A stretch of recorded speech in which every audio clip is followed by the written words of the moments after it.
when recruiting, objective data on a candidate is rare. The recruitment process remains on the surface, and many HER managers do not try to understand the functioning and expectations of the potential recruit. In this game of deception, it is the one who can best manipulate his audience who wins.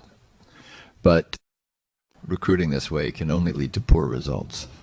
Studies showed 36% of permanent contracts are broken in the first year of the contract, and this figure rises to 45% among young employees under 24 years old. The primary reason for termination is resignation. 16% follow. Closely by the end of the trial period, 12%, and 13% of contracts are even terminated before the end of the trial period. In its study on the failure rate of the hiring process, Mozart Consulting confirms the figure for the breaking of trial periods. 1 out of 7 permanent contracts is not confirmed at the end of the trial period. 71% of human resources directors indicate that they have already made a mistake during a recruitment.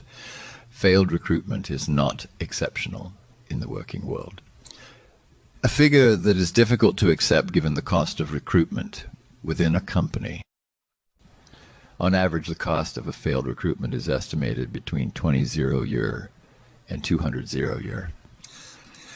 This will depend on different parameters such as the level of responsibility of the position, its nature, the time the candidate has spent in the position, but also the remuneration involved. In order to compensate for these shortcomings in recruitment, new recruitment methods have been appearing for several years. The candidate must be tested on his skills and qualities in a global way, that is to say professional but also social.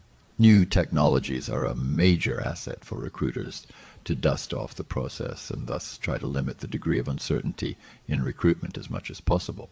The resume as we have known it for several decades is obsolete.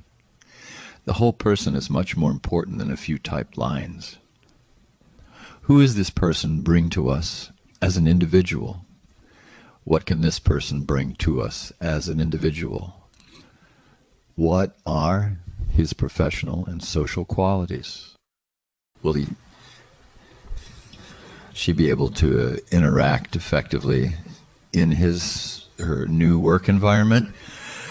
The new generation recruitment must be based on these questions and use the technological tools that will allow the best efficiency.